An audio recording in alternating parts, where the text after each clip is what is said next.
ಲಕ್ಷ್ಮಿ, ಬಾ ಮಗಳೇ. ಆನಂದನ ಆರೋಗ್ಯ ಚೆನ್ನಾಗಿದ್ಯಾ? ಚೆನ್ನಾಗಿದ್ದಾರೆ ಅತ್ತೆ. ಇಷ್ಟರಲ್ಲೇ ಪೂರ್ತಿ ಗುಣ ಕೂಡ ಆಗ್ತಾರೆ ಅತ್ತೆ. ರಮಾ, ಇದೇನ್ ಮಾಡ್ತಿದ್ಯಾ ನೀನು? ಎಲ್ರಿಗೂ ಪಾನ್ಕ ಮಾಡ್ತಿದ್ದೀನಿ. ಪಾನ್ಕಾನ? ಯಾಕೆ? ನಿನ್ ಭಾವನ್ಗೆ ಹೊಸ ಹುಚ್ಚು ಹಿಡ್ದಿದೆ ಲಕ್ಷ್ಮಿ. ಕ್ರಿಕೆಟ್ ಆಡೋ ಹುಚ್ಚು. ಅದಕ್ಕೆ ಇವೆಲ್ಲ. ಕ್ರಿಕೆಟ್ ಆಟ ಏನಾಗ್ತಿದೆ ರಮಾ ಇಲ್ಲಿ? ಹುಚ್ಚಲ್ಲ, ವಟಾರ ವಾಪಸ್ ಪಡೆಯೋದಕ್ಕೆ ಒಂದ್ ದಾರಿ ಅಷ್ಟೆ. ಏನಂತ ಹೇಳ್ಕೊಂಡು ಹೋಗು. ಬಾ, ಹಂಗೆ ಪಾನ್ಕ ಮಾಡೋಣ.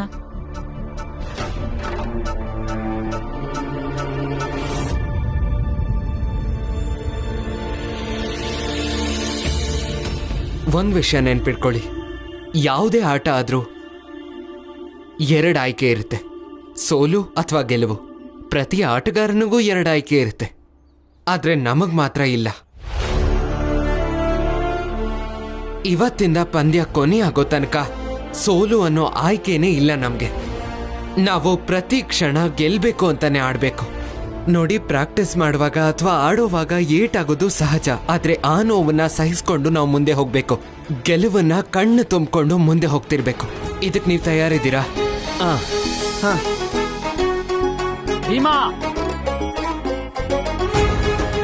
ಭೀಮಾ, ನಾನು ಆಡ್ತೀನಿ ನಿಮ್ ಜೊತೆ.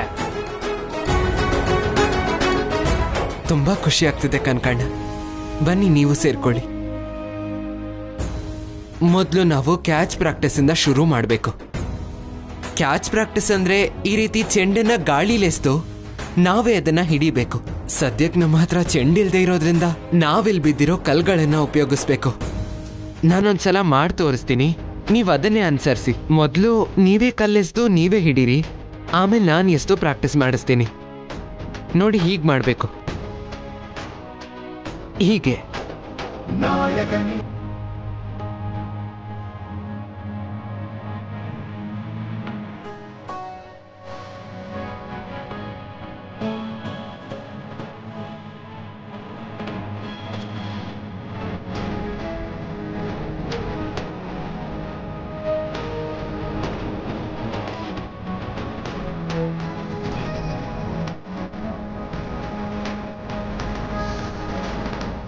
ಅವನು ಕಾಲೇಜ್ ಬಿಟ್ಟು, ನಿಮ್ಮ ಆಫೀಸ್ ಕೆಲಸ ಕಾರ್ಯಗಳನ್ನು ಬಿಟ್ಟು ಅವನಲ್ಲಿ ಕ್ರಿಕೆಟ್ ಆಡ್ತಾ ಇದ್ದಾನೆ.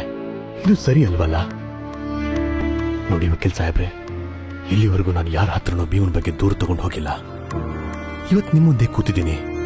ಅರ್ಥ ಆಗುತ್ತೆ ರಾಮ್ಜಿ, ನನ್ನ ಮಾತನ್ನು ನಂಬಿ. ಶಿಸ್ತಿನ ವಿಷಯಕ್ಕೆ ಬಂದರೆ ಭೀಮನ್ನು ನಾನು ಸುಮ್ಮನೆ ಬಿಡೋನಲ್ಲ. ಆಟದ ಹೆಸರಲ್ಲಿ ಅವನು ಒಂದೇ ಒಂದು ದಿನ ಆಫೀಸಿಗೆ ತಡವಾಗಿ ಬಂದರೂ ಕೆಲಸಕ್ಕೆ ಬರಬೇಡ ಅಂತಾನೆ ಹೇಳ್ತೀನಿ. ಆದರೆ ಅವನ ಆಟಕ್ಕೆ ಯಾವ ಆಫೀಸ್ ಆಗಲಿ ನಾನಾಗಲಿ ಅಡ್ಡಿಪಡಿಸೋಕ್ಕಾಗಲ್ಲ. ಇದನ್ನ ನಿಮ್ಮಿಂದನೂ ನಿರೀಕ್ಷೆ ಮಾಡ್ತೀನಿ. ಭೀಮನ್ನ ತನ್ನ ದಾರಿಲಿ ತಾನು ಹೋರಾಟ ಮಾಡಕ್ ಬಿಡಿ.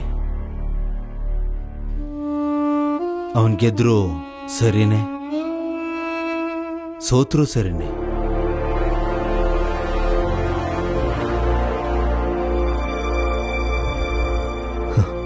ವಕೀಲ್ ಸಾಹೇಬ್ರೆ, ನಾನು ಚಿಕ್ಕವನಿದ್ದಾಗ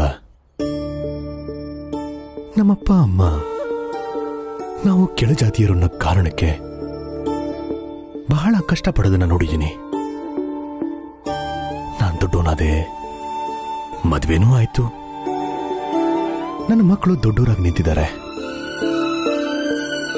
ಆದ್ರೆ ನಮ್ಮ ಕಷ್ಟ ಮಾತ್ರ ದಿನೇ ದಿನೇ ಹೆಚ್ಚಾಗ್ತಾನೆ ಇದೆ. ನಾನು ಸಾಕಷ್ಟು ಸಾರಿ ಪ್ರಯತ್ನ ಪಟ್ಟಿದ್ದೀನಿ. ಈ ಸಾಮಾಜಿಕ ಸಮಾನತೆ ವಿರುದ್ಧ ಮಾತಾಡ್ತಾನೆ ಇದ್ದೀನಿ, ಹೋರಾಡ್ತಾನೆ ಇದ್ದೀನಿ. ಆದ್ರೆ ನಾನು ಅಸಹಾಯಕನಾಗಿ ಒಬ್ಬಂಟಿಯಾಗಿ ನಿಂತಿರೋದೇ ಹೆಚ್ಚು. ಆದ್ರೆ ಈ ಅಸಮಾನತೆ ವಿರುದ್ಧ ಭೀಮ ಹೋರಾಟ ಮಾಡೋದನ್ನ ನೋಡಿ ನಾನು ಅವನ ಜೊತೆ ನಿಂತೆ. ಇವತ್ತು ನನ್ನ ಮಗನ ತಡೆದು ನೀವೆಲ್ಲ ಗೆದ್ದಿದ್ದೀರಾ.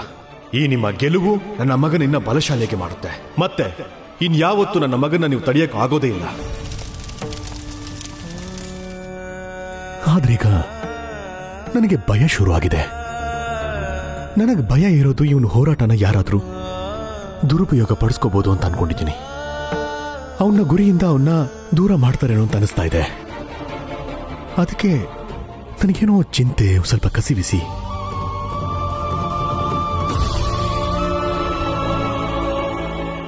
ರಾಮ್ಜಿ, ಇದನ್ನ ನೀವು ಮುಂಚೆನೇ ಯೋಚಿಸ್ಬೇಕಾಗಿತ್ತು.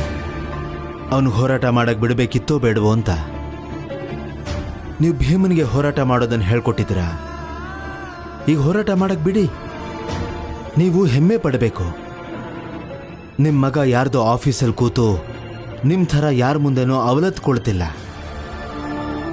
ನನಗೂ ಅಸಮಾನತೆ ವಿರುದ್ಧ ಧ್ವನಿ ಎತ್ತಬೇಕು ಅನಿಸಿತ್ತು, ಆದರೆ ನಾನು ಒಬ್ಬಂಟಿಯಾಗ್ಬಿಟ್ಟೆ ಅಂತ ಹೇಳ್ತಾ ಇಲ್ಲ.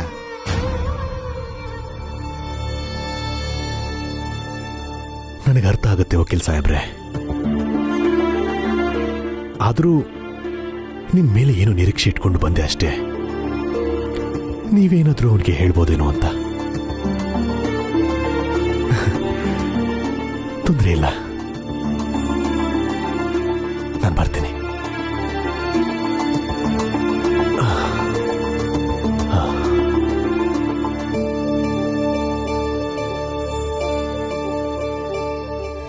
ಈಗಿದ್ದೇನೆ, ಹಿಡಿ, ಮುಂದೆ ಬಾ.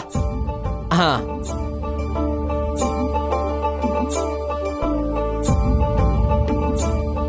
ಎಲ್ರೂ ಬನ್ನಿ ಪಾನ್ಕ ಕುಡೀರಿ. ರಮಾ, ಲಕ್ಷ್ಮಿ ಅದ್ಕೆ ನೀವ್ಯಾವಾಗ ಬಂದ್ರಿ? ಈಗ ಬಂದೆ. ಆನಂದಣ್ಣನ ಆರೋಗ್ಯ ಹೇಗಿದೆ? ಚೆನ್ನಾಗಿದ್ದಾರೆ. ನಿಮ್ಗೆಲ್ಲ ಪಾನ್ಕ ಮಾಡ್ಕೊಂಡ್ ಬಂದಿದೀವಿ. ಎಷ್ಟೊಂದ್ ಕಷ್ಟ ಪಡ್ತಿದ್ದೀರಾ ನೀವೆಲ್ಲ. ನಿಮ್ ಕಷ್ಟಕ್ಕೆ ನಾವು ಜೊತೆಗಿರ್ತೀವಿ. ನೋಡಮ್ಮ, ಬೇಗ ಬೇಗ ಪಾನ್ಕ ಕೊಟ್ಬಿಡು. ನಮ್ಗೆಲ್ಲ ಕಲ್ಲು ಹಿಡಿದು ಚರ್ಮ ಎಲ್ಲ ಕಿತ್ಕೊಂಡ್ ಬರ್ತಿದೆ. ಹಾ, ಕೊಡಮ್ಮ. ಭೀಮವ್ವ, ಮೊದಲು ಇವರೆಲ್ರಿಗೂ ಕೊಡಿ. ತಗೊಳ್ಳಿ ಅಣ್ಣ.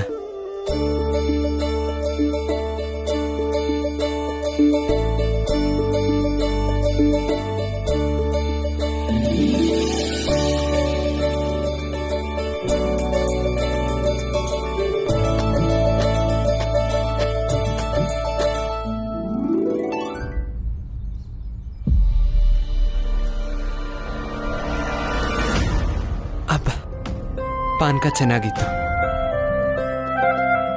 ಸರಿ, ಸದ್ಯಕ್ಕೆ ಇಷ್ಟು ಪ್ರಾಕ್ಟೀಸ್ ಸಾಕು.